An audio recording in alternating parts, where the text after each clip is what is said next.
Hey guys, வணக்கம். இந்த வீடியோவில் சமைக்காத அரிசி சாப்பிட்றது நல்லதா கெட்டதா?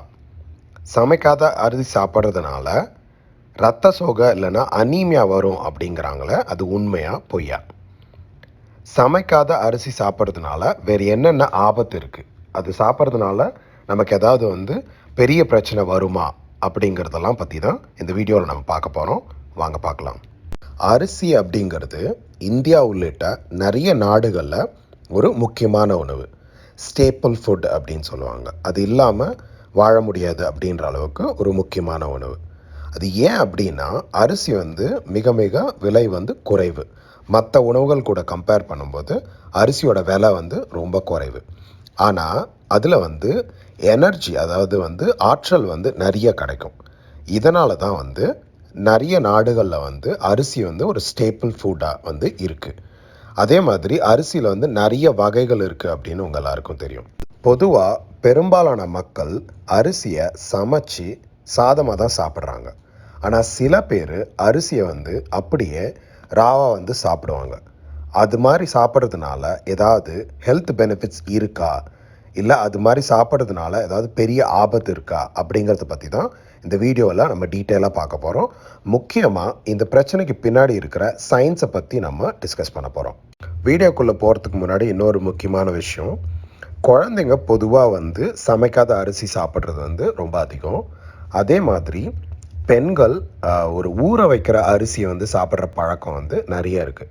ஸோ இந்த மாதிரி ரெண்டு பேரும், இந்த ரெண்டு விதமான மக்களும் சாப்பிட்றதுனால என்னென்ன பிரச்சனை இருக்குன்றதை பற்றியும் இந்த வீடியோவில் நம்ம பார்க்க போகிறோம். இந்த ரெண்டு விதமான மக்கள் இந்த மாதிரி அரிசி சாப்பிட்ற பழக்கத்தை தவிர்க்கணும் அப்படிங்கிறத பற்றி தான் நம்ம இதில் பார்க்க போகிறோம். ஒரு சோகமான விஷயம் என்னென்னா, சமைக்காத அரிசி சாப்பிட்றதுனால நிறைய ஆரோக்கிய கேடுகள் இருக்குது அப்படின்னு நிறைய ஸ்டடீஸில் கன்ஃபார்ம் பண்ணியிருக்காங்க. முதல் பிரச்சனை என்னென்னு பார்த்தீங்கன்னா, ஃபுட் பாய்சனிங். இந்த ஃபுட் பாய்சனிங் சமைக்காத அரிசினால தான் வருது அப்படின்னு ஸ்டடியில் கன்ஃபார்ம் பண்ணியிருக்காங்க. முக்கியமாக பெசிலஸ் செரியஸ் அப்படின்னு சொல்லக்கூடிய ஒரு பாக்டீரியா, அதாவது கெட்ட பாக்டீரியா அரிசியில் இருக்கிறதுனால அந்த கெட்ட பாக்டீரியா மூலமாக ஒரு ஃபுட் பாய்சனிங் நடக்க வாய்ப்பு இருக்குது அப்படின்னு சொல்லிட்டு ஒரு ஸ்டடியில் கன்ஃபார்ம் பண்ணியிருக்கு. மண்ணில் இருந்து அரிசிக்கு அந்த அரிசியிலேருந்து நம்ம உடம்புக்குள்ளே போகக்கூடிய இந்த பெசிலஸ் செரியஸ் அப்படிங்கிற பாக்டீரியானால் வரக்கூடிய ஃபுட் பாய்சனிங்னால் உடனே அதாவது 15 நிமிஷத்துலேருந்து 30 நிமிஷத்துக்குள்ளே, அந்த அரிசியை சாப்பிட்டதுக்கு 15 நிமிஷத்துலேருந்து 30 நிமிஷத்துக்குள்ளே நாஷியா, அதாவது வாமிட் வர்ற ஒரு சென்சேஷன், அதுக்கப்புறம் வயிற்றில் வலி வரும் அப்படிங்கிறாங்க. அப்படி இல்லைன்னா டயரியா, அதாவது வயிற்றுப்போக்கு வரும் அப்படிங்கிறாங்க. இதெல்லாம் தான் ஃபுட் பாய்சனிங்னால் வரக்கூடிய சிம்டம்ஸ். சமைக்காத அரிசியில் இருக்கக்கூடிய நிறைய கெமிக்கல் காம்பவுண்ட்ஸ்னால கேஸ்ட்ரோ இன்டெஸ்டைனல் டிஷ்யூஸ், அதாவது குடல் சார்ந்த பிரச்சனைகள் வரும். இது தவிர டைஜஸ்டிவ் இஷ்யூஸ், அதாவது செரிமான கோளாறுகள் வரும் அப்படின்னு ஒரு ஸ்டடியில் கன்ஃபார்ம் பண்ணியிருக்காங்க. ஒரு எக்ஸாம்பிளுக்கு சொல்லணுன்னா, அரிசியில் சமைக்காத அரிசியில் லெக்டின் அப்படிங்கிற ஒரு மாலிக்யூல் இருக்குது. இது ஒரு வகையான புரோட்டீன். இந்த புரோட்டீன் ஒரு நேச்சுரல் இன்செக்டிசைட், அதாவது பூச்சிகளை கொல்லக்கூடிய ஒரு புரோட்டீன் அப்படிங்கிறாங்க. ஆனால் இது சம்டைம்ஸ் நம்ம உடம்பில் நியூட்ரியன்ஸ், அதாவது ஊட்டச்சத்துக்கள் அப்சார்ப் ஆகிற அந்த திறனை குறைக்கும் அப்படிங்கிறாங்க. ஸோ அந்த மாதிரி ஊட்டச்சத்துக்கள் நம்ம குடலில் அப்சார்ப் ஆகாமல் போகிறதுனால நிறைய செரிமான கோளாறுகள் வரும். அதுக்கு காரணம் சமைக்காத அரிசியில் இருக்கக்கூடிய லெக்டின். சமைக்காத அரிசி சாப்பிட்றதுனால வரக்கூடிய வேறு பிரச்சனைகளில் ஒரு முக்கியமான பிரச்சனை என்னென்னா, பீக்கா அப்படின்னு சொல்லிட்டு ஒரு ஈட்டிங் டிஸார்டர் அப்படிங்கிறாங்க. சாப்பிட்றதுல ஏற்படக்கூடிய ஒரு கோளாறு. அது என்னென்னா, அந்த நான் நியூட்ரிட்டிவ் ஃபுட்ஸ் அப்படின்னு சொல்லக்கூடிய, அதாவது ஒரு ஊட்டச்சத்து இல்லாத உணவுகளை சாப்பிடக்கூடிய ஒரு ஆசை, அது பேர் தான் பீக்கா. ஸோ இந்த பீக்கான்ற பிரச்சனை ரொம்ப பொதுவான பிரச்சனை இல்லை, நிறைய பேருக்கு வராது. ஆனால் குழந்தைகள்லையும் கர்ப்பிணி பெண்கள்லையும் இந்த பிரச்சனை வருன்றாங்க.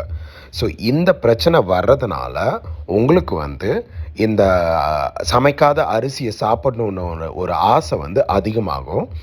இதனால் உங்களுக்கு சைடு எஃபெக்ட்ஸ் நிறைய வரும். இந்த பீக்கான்ற பிரச்சனையினால் சைடு எஃபெக்ட்ஸ் நிறைய வரும். அது என்னன்னு பார்த்தீங்கன்னா, ஃபட்டீக் அப்படின்னு சொல்லக்கூடிய ஒரு சோர்வான நிலை, அதுக்கப்புறம் வயிற்று வலி, அதுக்கப்புறம் முடி உதிர்தல் பிரச்சனை வரலாம்.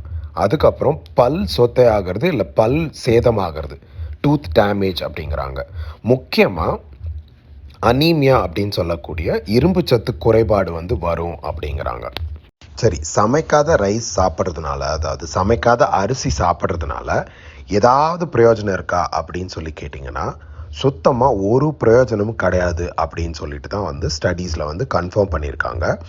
ஆனால் அது சாப்பிட்டிங்கன்னா உங்களுக்கு வந்து டென்டல் டேமேஜ், அதாவது பல் சம்மந்தமான பிரச்சனை, முடி உதிர்தல், வயிற்று வலி, அதுக்கப்புறம் முக்கியமாக இரும்பு சத்து குறைபாடான அனீமியா வரும் அப்படிங்கிறத கன்ஃபார்ம் பண்ணியிருக்காங்க.